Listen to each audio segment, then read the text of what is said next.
بسم اللہ الرحمن الرحیم الحمد للہ رب العالمین والصلاة والسلام علی رسول الکریم اما بعد۔ مشاہدین کرام، السلام علیکم ورحمۃ اللہ وبرکاتہ۔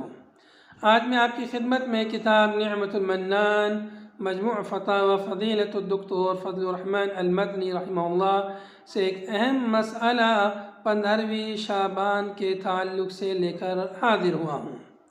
آپ رحمہ اللہ سے سوال کیا گیا کہ 15ویں شعبان کے روزہ رکھنے کا کیا حکم ہے؟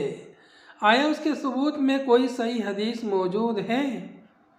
اس سوال کے جواب میں آپ نے فرمایا، 15ویں شعبان کے روزے کا ثبوت میرے علم کی حد تک صحیح احادیث سے نہیں ہے۔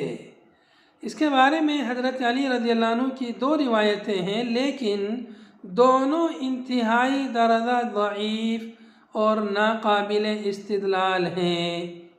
پہلی حدیث سنن ابن ماجہ میں ہے، جس کے الفاظ یہ ہیں: قال رسول اللہ صلی اللہ علیہ وسلم اذا كانت ليلة النصف من شعبان فقوموا ليلها وصوموا نهارها فإن الله ينزل فيها لغروب الشمس إلى سماء الدنيا فيقول ألا من مستغفر لي فأغفر له، ألا مسترزق فأرزقه، ألا مبتلا فأعافيه، ألا كذا حتى يطلع الفجر۔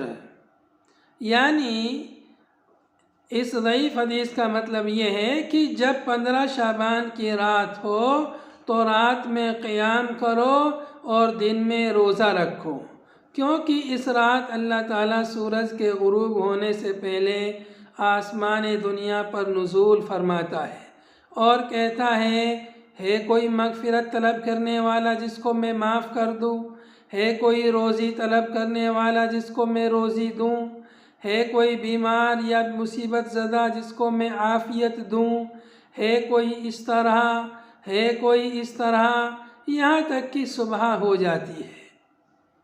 اس حدیث کی سند میں ایک راوی ہیں ابو بکر بن عبداللہ، جن کا نام عبداللہ یا محمد ہے۔ ان کے بارے میں حافظ ابن حجر رحمۃ اللہ علیہ فرماتے ہیں رموہ بالوضع، یعنی علماء جرح و تعدیل نے ان پر وضع حدیث کا الزام لگایا ہے، یعنی یہ راوی حدیثیں گڑھتا تھا۔ اور علامہ ذہبی رحمۃ اللہ علیہ میزان الاعتدال میں فرماتے ہیں کہ ان کے امام بخاری وغیرہ نے تضعیف کی ہے، اور امام احمد رحمۃ اللہ علیہ سے ان کے دونوں بیٹے صالح اور عبداللہ نے نقل کیا ہے کہ انہوں نے فرمایا کان یضع الحدیث، کہ یہ راوی حدیثیں گڑھتا تھا۔ جس نے 15 شعبان کی فضیلت والی روایت نقل کی ہے وہ راوی حدیثیں گڑھتا تھا۔ اور امام نسائی رحمۃ اللہ علیہ فرماتے ہیں کہ یہ متروک ہے، اور زوائد ابن ماجہ میں ہے کہ اس کے بارے میں امام احمد اور ابن معین نے فرمایا کہ یہ حدیثیں گڑھتا تھا۔ اب دوسری حدیث کی طرف آتے ہیں۔ دوسری حدیث کتاب الموضوعات میں ابن الجوزی نے نقل کی۔ یہ ایک طویل حدیث ہے جس میں ہے فَإِنْ أَصْبَحَ فِي ذَلِكَ الْيَوْمِ صَائِمًا كَانَ لَهُ كَصِيَامِ 60 سَنَةً مَاضِيَةً وَسَنَةٍ مُسْتَقْبَلَةٍ۔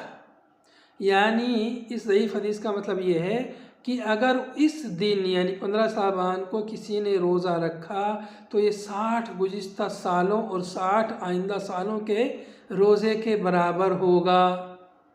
اس حدیث کے بارے میں علامہ ابن الجوزی خود فرماتے ہیں کہ وَهَذَا مَوْضُوعٌ أَيْضًا، کہ یہ حدیث بھی موضوع ہے اور اس کی سند تاریک ہے۔